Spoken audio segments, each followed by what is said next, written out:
Assalamualaikum warahmatullahi wabarakatuh. Perkenalkan, nama saya Nurdina Wardatul Amalia, NIM E 2019-1090, Prodi Perbankan Syariah 2. Di sini saya akan melanjutkan materi keempat dari Bapak Abdul Wadud Nafis yang berjudul Ekonomi Tertutup dengan Kebijakan Pemerintah atau sering disebut dengan ekonomi tiga sektor.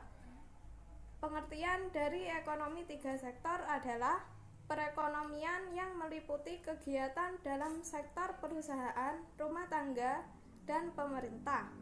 Siklus perekonomian tiga sektor. Yang pertama, kita akan membahas dulu perusahaan. Perusahaan itu bisa pengeluaran dan juga pendapatan.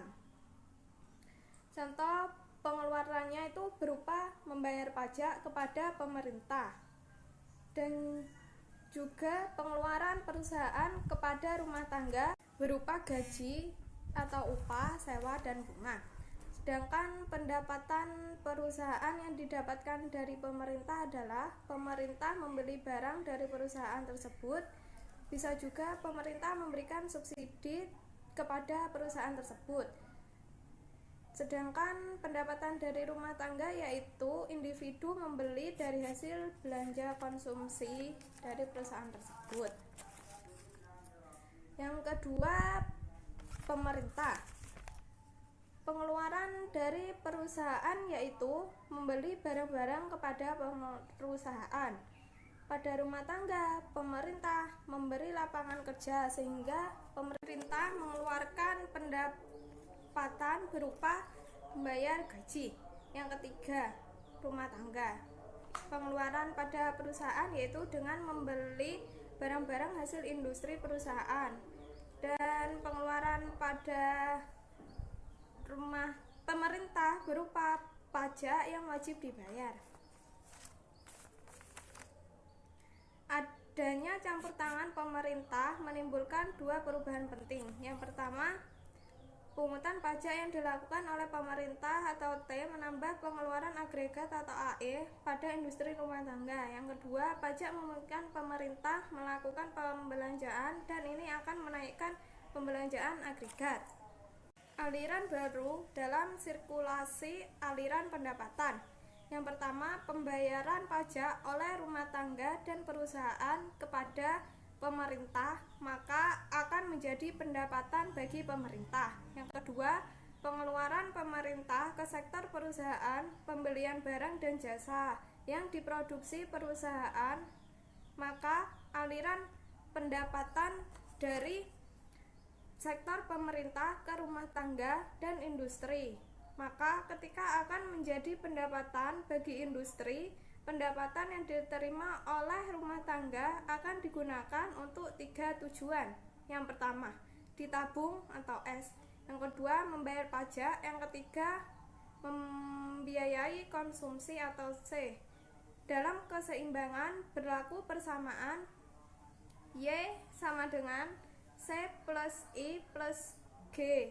Sedangkan tingkat pendapatan nasional berlaku Y sama dengan C plus S plus T. Syarat keseimbangan. Penawaran agregat atau AT sama dengan agregat demand atau AI. Dalam perekonomian yang tidak melakukan perdagangan LN,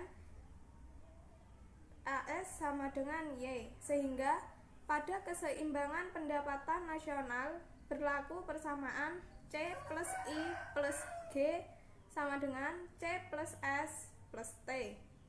Apabila C pada tiap ruas dikurangkan, maka berlaku I atau investasi plus G atau government sama dengan S plus T. I plus G suntikan yaitu pendapatan. S plus T yaitu bocoran, pajak langsung dan pajak tidak langsung.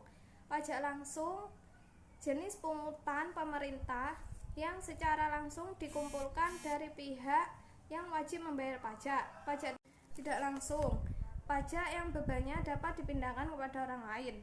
Bentuk-bentuk pajak pendapatan. Pertama, pajak regresif. Pajak turun ketika pendapatan naik. Pajak proporsional. Pajak tetap untuk berapapun tingkat pendapatan. Pajak regresif. Pajak naik ketika pendapatan naik. Efek pajak terhadap konsumsi dan tabungan. Pajak akan menurunkan YD atau pendapatan disposable sejumlah T sehingga YD sama dengan Y min T.